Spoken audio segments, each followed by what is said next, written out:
इस video को लाइक करें, हमारे चैनल को सब्सक्राइब कर बेल आइकन जरूर प्रेस करें हमारी न्यू वीडियो सबसे पहले देखने के लिए।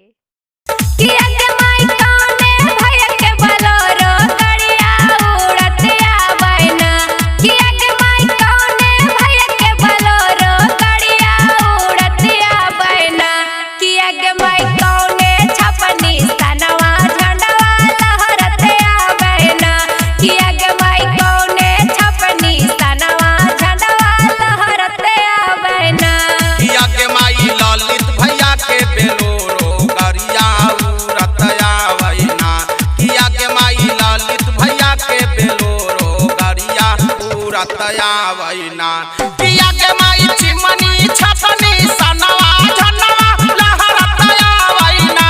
पिया के माई चिमनी छपनी सनवा झनवा लहरतया वैना।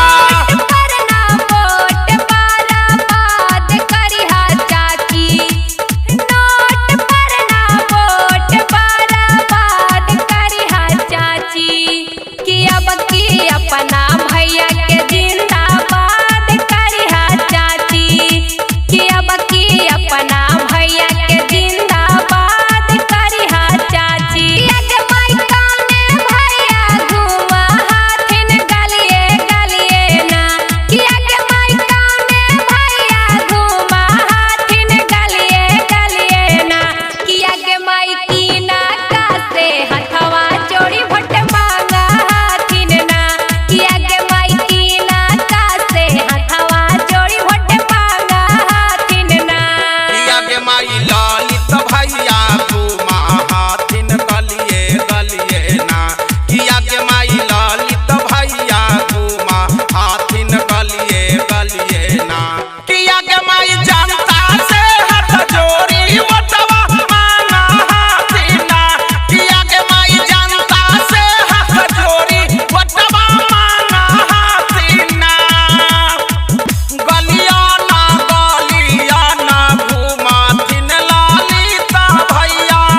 गलिया ना घुमाथिन ललिता भैया, लेके हाथे चिमनी छपनी साना जी चाची, लेके हाथे चिमनी छपनी साना जी। अगे माई कावन पंचायतवा से भैया खाड़ हाथिन ना,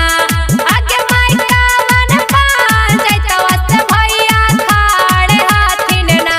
कि अगे माई कौने पद के करवट उम्मीदवार हाथिन ना, कि अगे माई कौने पद के करवट उम्मीदवार हाथिन ना। पिया के माई हिदायतपुर सैदपुर से भैया खार हाथिन ना,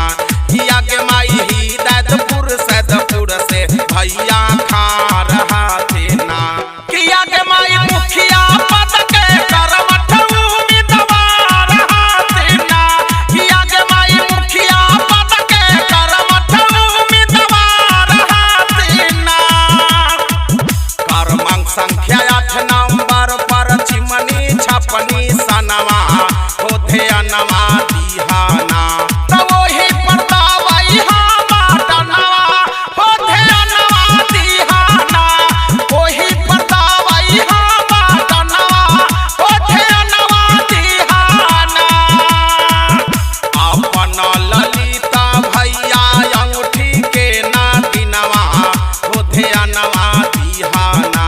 तकावेल नावल जोड़ी के गनवा होधे अनवा दिहाना,